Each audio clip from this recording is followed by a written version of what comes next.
Al-Jafari says some states try to approach the situation in Syria in a misleading way in service of terrorism and extremism.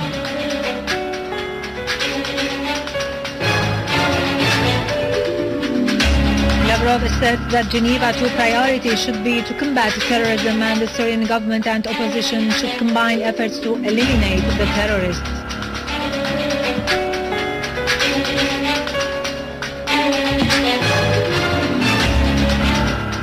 Five people are killed and 46 injured in a terrorist blast in a Hreik neighborhood in Beirut's southern suburbs.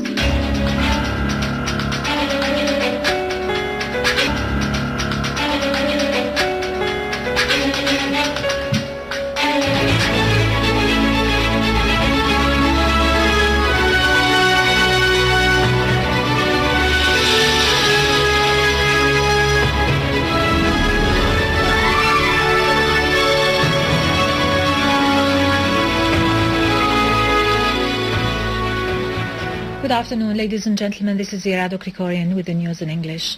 Reading out Syria's statement at the UN Security Council during a session to discuss the item entitled The Situation in the Middle East, Syria's permanent representative to the UN, Dr. Bashar al-Jafari, said the delegations of some states deliberately referred in their statements to the situation in Syria to distract attention from the essential topic of discussion, namely ways and means to end Israeli occupation of the Arab lands.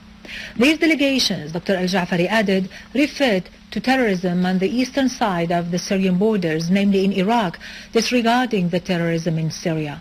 Al-Jafari talked about the concern of the British, French and other Western countries' foreign ministers, as well as the director of the American FBI, over the return to those countries of those terrorist nationals who have been shedding blood in Syria.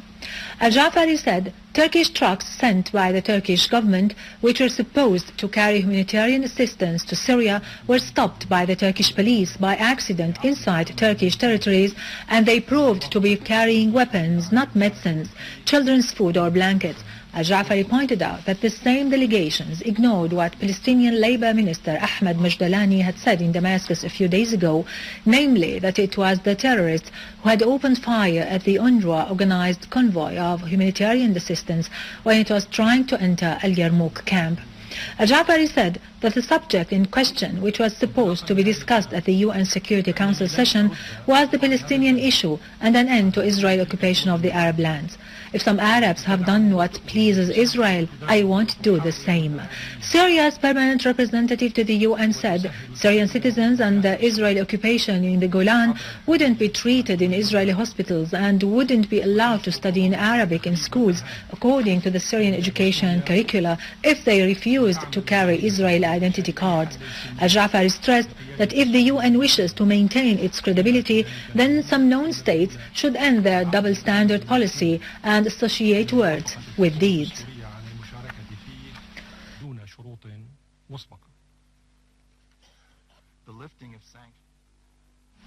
Russian Foreign Minister Sergei Lavrov has affirmed in a press conference he held in Moscow today that the important thing in the crisis in Syria is the increasing danger of terrorism and extremism, and that priority should be given during the Geneva II conference to the ways to combat them. He stressed that the Syrians should determine their own future without any foreign intervention.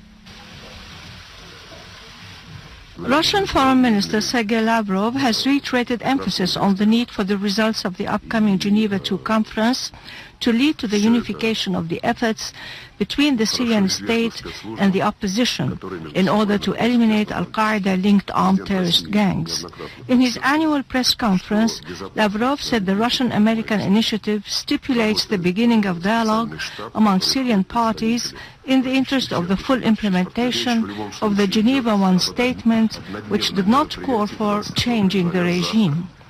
In reply to a question on the possibility of unifying the efforts of the Syrian Arab Army and the so-called Free Army to combat Daesh on the Islamic Front, Lavrov said the Free Army, Jabhat al-Nusra and Daesh all embrace the same thought and carried out the same acts.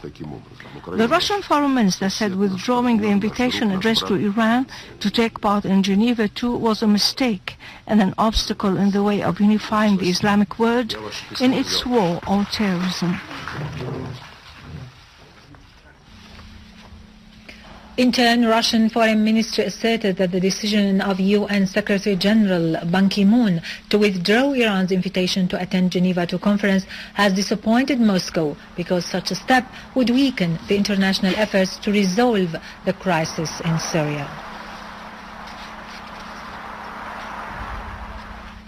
Iranian Foreign Minister Mohammad Jawad Zarif has expressed regret over the UN Secretary General Ban Ki-moon's withdrawal of the invitation he had addressed to Iran to take part in the international conference on Syria following pressures exercised on him. Zarif said such conduct does not benefit the UN Secretary General. The Iranian Faris news agency today quoted Zarif, who is currently visiting Turkmenistan, as saying that Ban Ki-moon had contacted him several times last week and that he frankly told him that Iran refused any preconditions for taking part in the conference. Iran had earlier declared its rejection of any preconditions to attend the international conference on Syria, which is due to be held in the Swiss city of Monroe tomorrow Wednesday, with an international and regional participation on a wide scale. Iran's Assistant Foreign Minister for Arab and African Affairs, Hossein Amir Abdullahian, said that his country will not participate in Geneva II conference scheduled to be held tomorrow because the Americans insisted on putting preconditions. Abdullahian said that the U.S. is illogically insisting on imposing preconditions on issues that must be resolved by the Syrian people only, according to the international law and democratic principles. Abdullahian added that Iran hasn't participated in Geneva I conference and it hasn't played any role in issuing its communiqué, so Iran doesn't insist on participating in Geneva II. Abdullahian reiterated the need to find a political solution to the crisis in Syria.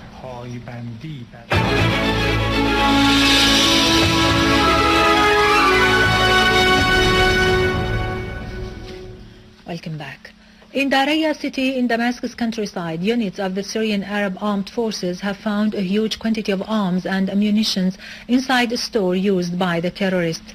Among the seized weapons are RPG launchers, machine guns, rifles, explosive devices, 50mm mortar shell rockets, Israeli-made grenades, and binoculars.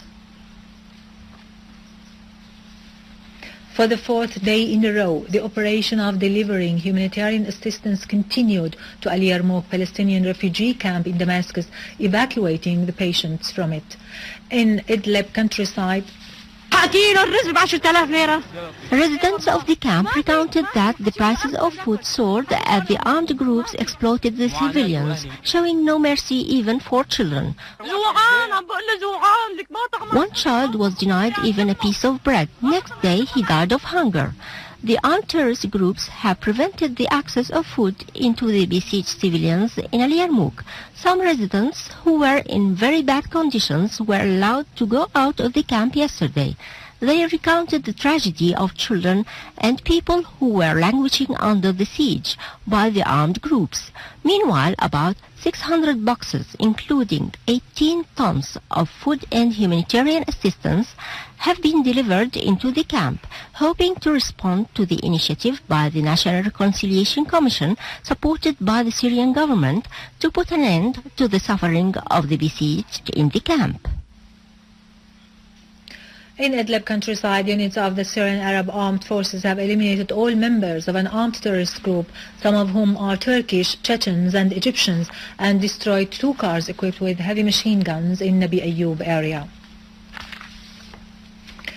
In Aleppo, units of the Syrian Arab armed forces have killed a number of terrorists and destroyed their vehicles in Haylan, Blat, Salah al-Din, Bustan al-Qasr, Babis, Yaqd al-Adas, Zaid, Der Jamal and Der Hafir al-Sharqi. Other units of the Syrian Arab armed forces have foiled an attempt by an armed terrorist group to infiltrate to Mahallet al-Sayyid al-Ali and killed some of its members. Other units of the Syrian Arab armed forces have targeted terrorist gatherings and killed a number of them.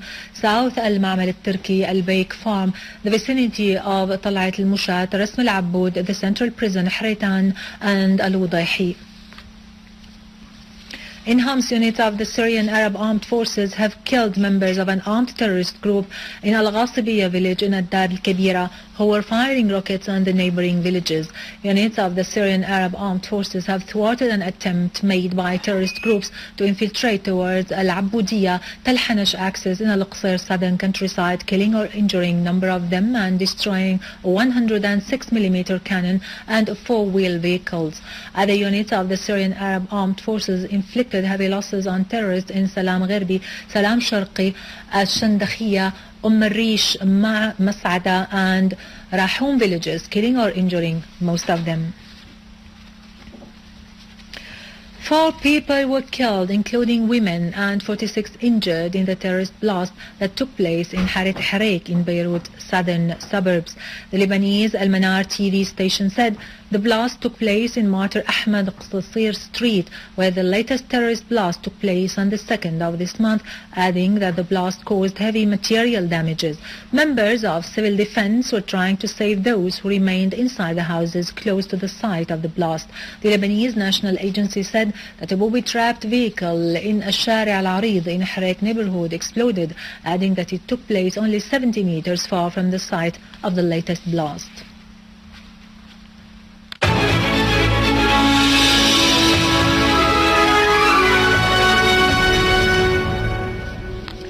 Finally, in our local news, a few days ago, the Syrian Gari channel was inaugurated in the city of Latakia. A set of programs have been kicked off tackling various political, social and artistic topics. It is a land channel that initially covers the Syrian coastal and internal arenas.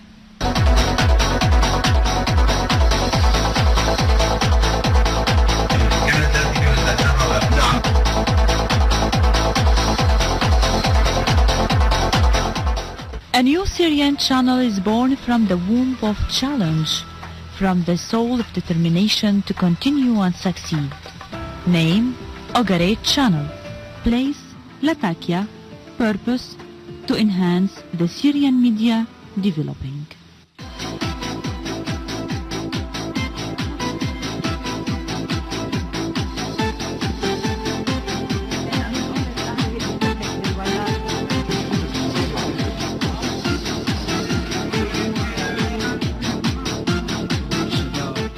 After nearly 3 weeks of channel setting out, the results of hard work have appeared through many programs which are involved in several issues.